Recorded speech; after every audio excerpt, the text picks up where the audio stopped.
Au nom du Père et du Fils et du Saint-Esprit. Amen. Chers frères et sœurs, au 4e dimanche de l'Avent de cette année liturgique C, nous sommes à la veille de Noël, le cœur rempli d'attente. Ce dimanche nous invite à contempler deux figures essentielles du mystère de l'incarnation.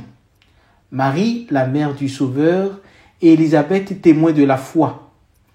Dans leur rencontre, nous découvrons la joie de l'attente accomplie et l'urgence de nous préparer à accueillir Jésus dans nos vies.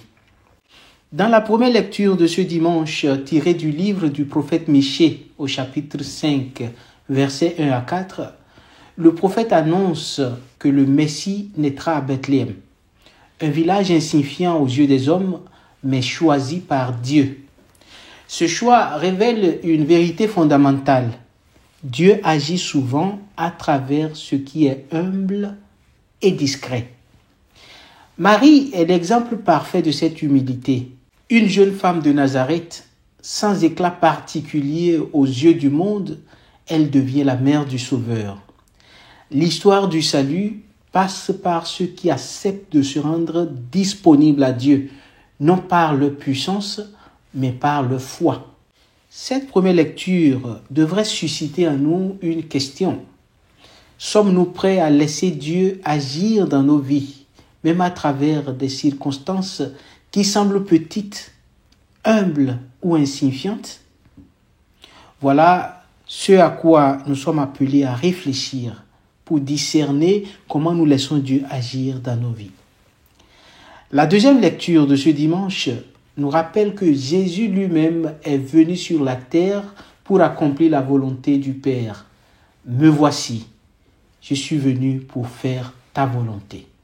Cette réponse totale et confiante au projet de Dieu est un exemple pour nous tous. Marie a dit oui à l'ange Gabriel, tout comme Jésus lui-même a dit oui à son Père. Leur obéissance n'était pas une crainte, mais une réponse d'amour.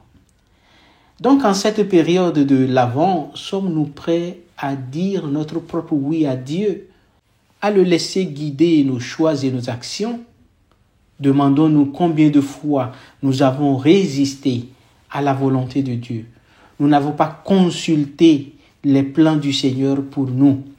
Eh bien, l'Avent, c'est ce temps qui nous permet aussi de faire une relecture de notre vie et donner la priorité au plan d'amour de Dieu sur chacun de nous.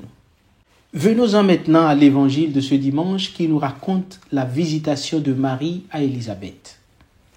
Marie, portant en elle Jésus, donc au début de sa grossesse, une période de nausées, de vertiges, de vomissements et de toutes sortes de malaises, une période où la femme a le droit sacro-saint de se tenir à l'écart de tout dérangement.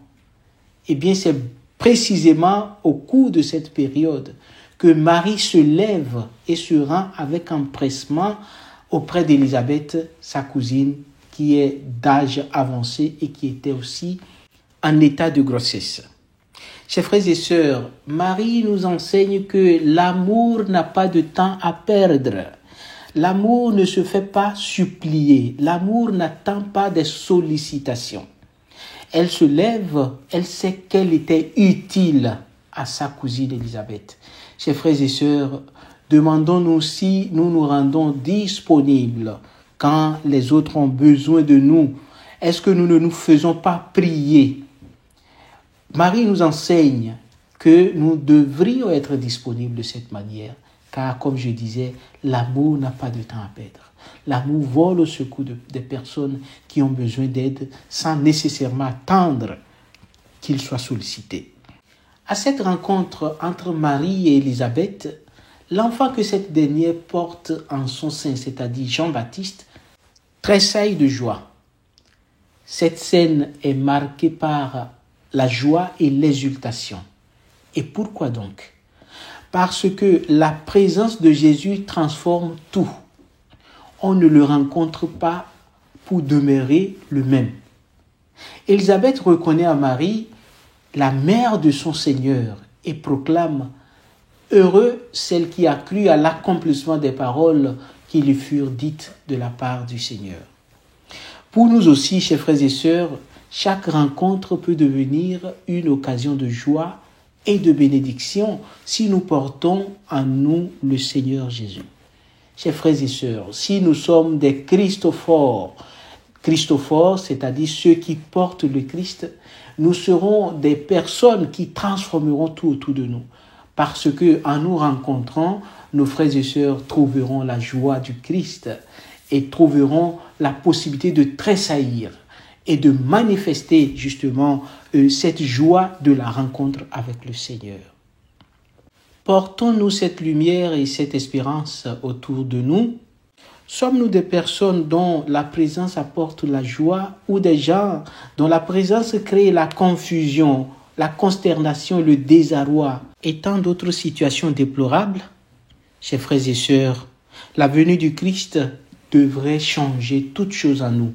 Efforçons-nous, chers frères et sœurs, afin que cette nativité ne soit pas simplement une nativité en plus, mais que ce soit un moment de profond changement, de profonde transformation dans nos vies. Donc, chers frères et sœurs, à quelques jours de Noël, l'Église nous invite à approfondir notre attente du Christ. Comme Marie-Élisabeth, soyons remplis d'une foi confiante et d'une joie débordante. Que cette période soit un moment pour ouvrir nos cœurs, accueillir Jésus dans notre quotidien et témoigner de sa présence auprès des autres. En plus du sacrement de la réconciliation que nous devrions faire en préparation de la fête de Noël, prenons un temps cette semaine pour prier, méditer et poser des gestes concrets d'amour et de service, comme Marie. Ainsi, à Noël, nous pourrons accueillir pleinement la lumière du Christ dans nos vies. Seigneur, aide-nous à préparer notre cœur pour te recevoir. Remplis-nous de la joie de ta présence et rends-nous attentifs à ta volonté. Amen. Bonne préparation à Noël à chacun de nous et que nos cœurs soient remplis de la lumière du Christ. Au nom du Père et du Fils et du Saint-Esprit. Amen.